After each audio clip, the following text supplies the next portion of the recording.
I like it because it's autofocus. And you can do that. You can do what?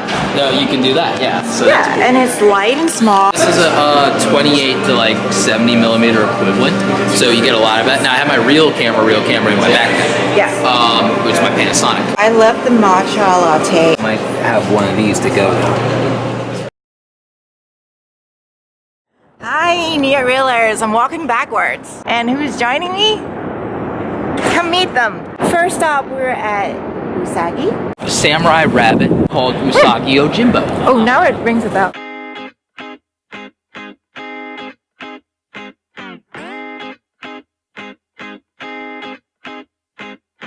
Rolling up to the backdoor club. Friday night, it's a band I love. Kinda hope I see you there again. Selling beer from a film set cooler. First band all the way from Missoula. There you are in the 3 friends Snapchat, making everything look better than it is. Better than it is. Everything with you looks better than it is. Better than it is. Everything with you looks better than it is. Your Instagram is fire. Never done it as an adult, you mean? You know, that actually makes sense. I now Welcome to our romantic comedy. This is the climax of the film.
It's very gray.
Oh, you're getting me like with all this.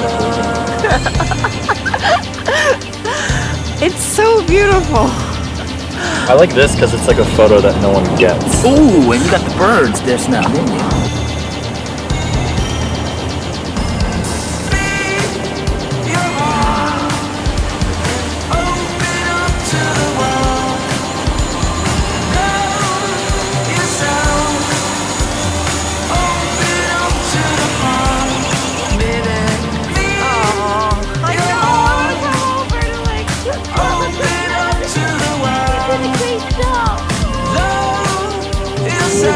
What do you call her? Oh, I had the same question. Santa Monica, the beaches in LA, because they have like hotels with rooftop lounge chairs. Yeah. Oh my So I god. just kind of like lounged down and just flew. Like, there's so much stuff to shoot. It's so fun, you know. Sounds like a blast. The closest feeling to that was when we used to fly a kite. You touched the clouds and finally came back to you. Get one. Can you imagine? I want to! Imagine Charlie Brown flying a drone. I will draw that and credit you. Nice. Still 47%. We can go get warm for a sec.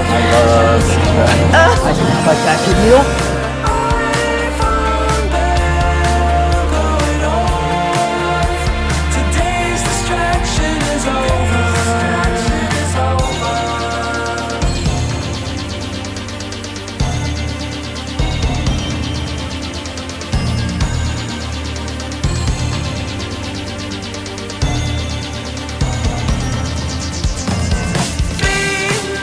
Your heart, open up to the world. While we're waiting for the train here, we're gonna do a quick Q&A with Roberto.